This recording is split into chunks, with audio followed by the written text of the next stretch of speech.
महोदय, आईपीएम साहब, तहसीलदार साहब, नायब साहब, संग्रह अमीन संघ, लेखपाल संघ एवं अधिवक्ता संघ, आप सभी को गणतंत्र दिवस की ढेर सारी शुभकामनाएं। महोदय, जैसा कि हम सभी जानते हैं, भारतीय आकाश में 1600 ईस्वी में गुलामी के बादल छा गए थे, जो हमारे देश में अनेकों चार्टर्स के रूप में बरसते रहे, जैसे regulating act 1773, act of settlement 1781, Pitt's India act of 1784 के द्वारा ब्रिटिशर्स ने भारत में शासन करना शुरू कर दिया। Charters of 1813, 1833, 1853, government of India act 1850 में, council of India act 1861, 1892, 1909, Simon commission 1927 के द्वारा ये बहुत सारे एक्ट लेकर आए, जैसे government of India act 1935, establishment of federal government, establishment of federal court, jurisdiction of federal court, mission 1942, cabinet mission 1946, Indian independence act 1947 तक ब्रिटिशर्स का पतन हो गया और हमारा देश आजाद हो गया। महोदय, लेकिन इसी कालखंड में आधुनिक संवैधानिक परंपरा का विकास हुआ, तब जाकर हमारे देश में संविधान की रचना की गई। हमारे देश में अपने संविधान की मांग बाल गंगाधर तिलक जी ने की थी, जिसे ब्रिटिश गवर्नमेंट ने 1940 को लिखो जो गवर्नर जनरल ऑफ इंडिया के द्वारा स्वीकार किया गया था, जिसे बनाने की परमिशन कैबिनेट मिशन ने दी थी।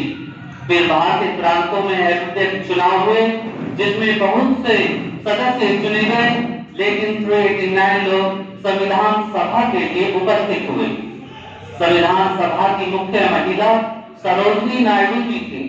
भारतीय संविधान के निर्माता डॉक्टर भीमराव अंबेडकर जी थे।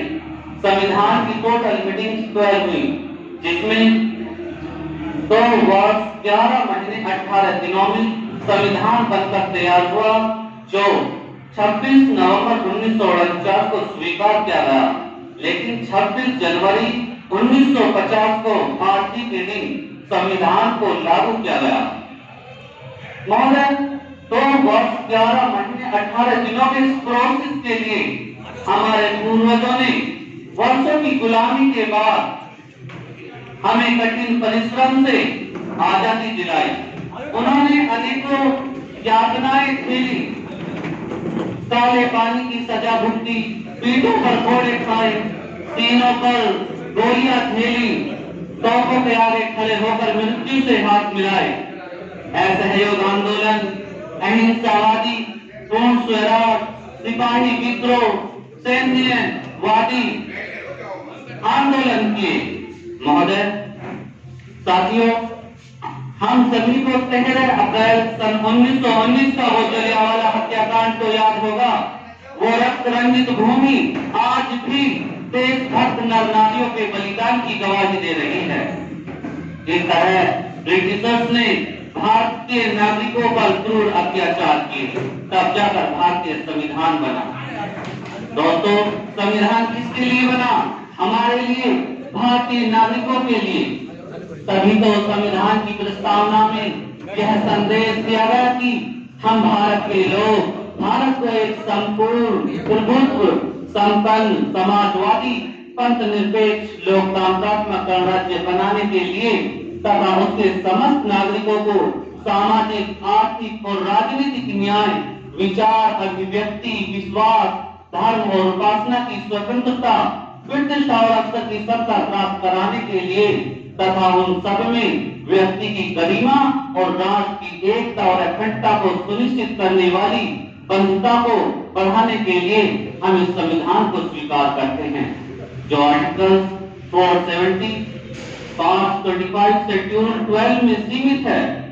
दोस्तों, हमारे संविधान को land constitution of the world कहा जाता है, जिसमें parliamentary system, democracy, flexibility, single citizenship, independence, judiciary, fundamental rights, directive principles and state policy, fundamental duties.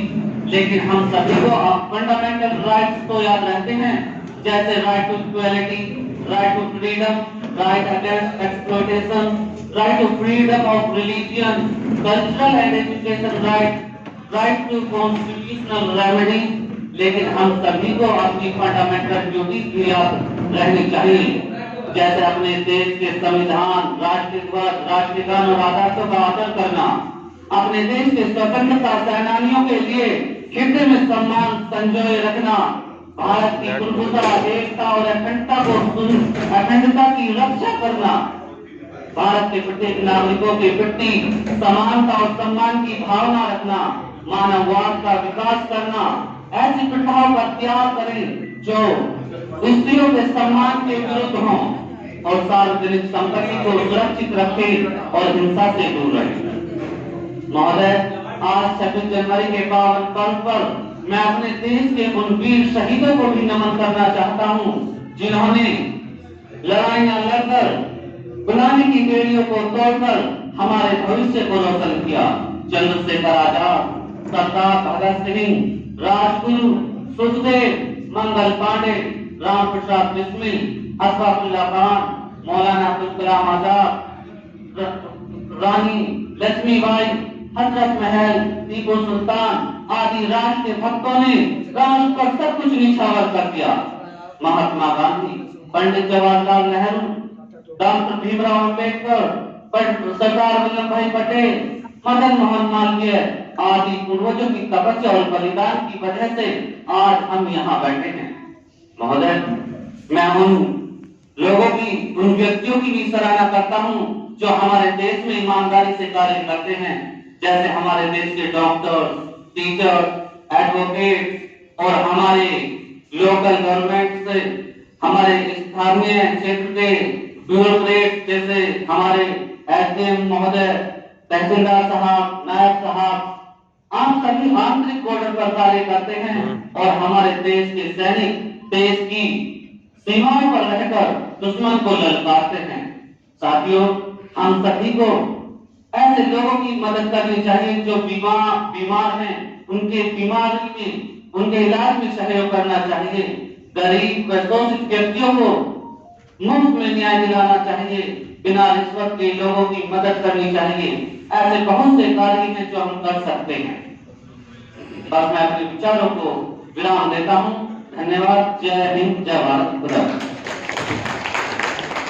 इस क्रम को आगे बढ़ाते हुए अपने वकील अध्यक्ष जी अमरपाल जी से गुजारिश करूंगा कि वो भी मंच पर आए। आ जाओ।